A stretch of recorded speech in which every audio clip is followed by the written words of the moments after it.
ಆತ್ಮೀಯ H16 news ಅರ್ಥಾತ್ ಹೇ ಸೀತಾರಾಮ್ಗೆ ಸ್ವಾಗತ. ನಾನು ನಿಮ್ಮವ MI ಅಥವಾ ಮಲ್ಲಪ್ಪ ಜೋತಾವರ್. ಆತ್ಮೀಯರೇ, ಈಗ DKಶಿ ಅವ್ರ ಮುಂದೆ ದೊಡ್ಡ ಎರಡು ಸವಾಲುಗಳು. ಸಂಪುಟ ವಿಸ್ತಾರ ಅಂತ ಸವಾಲದ, ಆದರೆ ಅದರಲ್ಲಿ ಉಳ್ಕೋಬೋದು ಅವ್ರು. ಯಾಕಂತಂದ್ರೆ ಅದ್ರ ಹೈಕಮಾಂಡ್ ಮೇಲೆ, ರಾಹುಲ್ ಗಾಂಧಿ ಅವ್ರ ಮೇಲೆ ಅಥವಾ ಮಲ್ಲಿಕಾರ್ಜುನ ಖರ್ಗೆ ಅವ್ರ ಮೇಲೆ ಅಥವಾ ನಮ್ಮ ಸಿದ್ದರಾಮಯ್ಯ ಮೇಲೆ ಹಾಕಿ ಬಿಡ್ಬೋದು.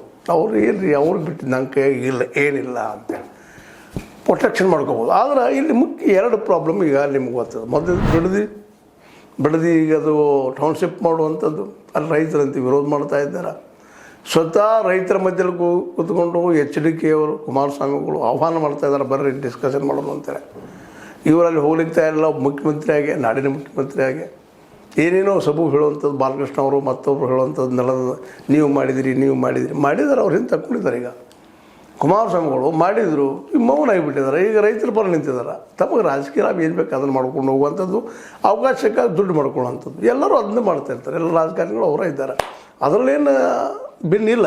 ಆದರೆ ಇವತ್ತು ಅವರು ಸೇಫೆಸ್ಟ್ ಯಾವುದಪ್ಪ, ರೈತರ ಜೊತೆ ಇದ್ದು ನನಗೆ ಸೇಫ, ನನ್ನ ಅಧಿಕಾರ ಉಳಿತದೆ. ಮತ್ತು ಈ ಮೈಸೂರು ಭಾಗದಲ್ಲೇ, ವಿಶೇಷವಾಗಿ ದಕ್ಷಿಣ ಕರ್ನಾಟಕದಲ್ಲೇ DKಶಿ ಅವರ ಒಂದು ಏನು ಬೆಳವಣಿಗೆ ಆಗಲಿಕ್ಕತ್ತದ, ಅದರಲ್ಲೂ ಒಕ್ಕಲಿಗರ ಮಧ್ಯದಲ್ಲಿ ಏನು ಬೆಳವಣಿಗೆ ಆಗಲಿಕ್ಕತ್ತದ ತಡೆಯುವಂಥ ಕೆಲಸಕ್ಕೆ ಅವ್ರು ಬೆನ್ನು ಹಚ್ಚಿದ್ದಾರೆ. ಈಗ ಮೊದಲು ಅಸ್ತಿತ್ವ ಪ್ರಶ್ನೆ ಅದ JDS ಅದು.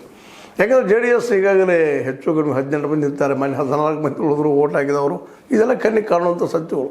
ಅದಕ್ಕೆ ಮತ್ತೆ ಮರಳಿ ಒಕ್ಕಲಿಗರ ತಾವಾಗಿನ ಈ ಒಂದು ಸಂದರ್ಭದಲ್ಲಿ ನನ್ನ ಸಮೀಪ ಬರ್ಬೋದು, ರೈತರ ಪರ ನಿಂತರಂತ ಅವರು ರಾಜಕೀಯ ಕ್ಯಾಲ್ಕುಲೇಷನ್ ಮಾಡ್ತಾ ಇದ್ದಾರೆ.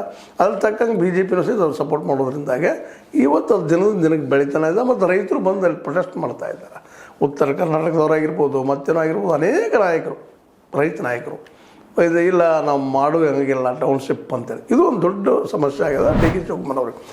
ಅವ್ರು ಏನೋ ತಿಳ್ಕೊಂಡಿದ್ರು, ಅಧಿಕಾರ ಬಂದರೆ ಬೇಕಾದ್ರೆ ಮಾಡಬಹುದು ಇರಬಹುದೇನೋ. ಯಾಕಂತಂದ್ರೆ ಮುಖ್ಯಮಂತ್ರಿ ಅಂದ್ರೆ ಒಂದು ಸ್ವಲ್ಪ ಸಹಜ, ಅವ್ರಿಗೂ ಒಂದು ದೊಡ್ಡ ಪೋಸ್ಟ್ ಏನೇನು ಮಾಡ್ಬೋದು, ನನ್ನ ಕೈ ಅಧಿಕಾರ ಇರ್ತದೆ ಅಂತೇಳಿ. ಆದರೆ ವಾಸ್ತವವಾಗಿ ಇಳಿದಾಗ ಗೊತ್ತಾಗ್ತದೆ, ಹೌದಪ್ಪ ಎಷ್ಟು ಕಷ್ಟ ಅದ ಅಂತೇಳಿ. ಅದು ಇವತ್ತು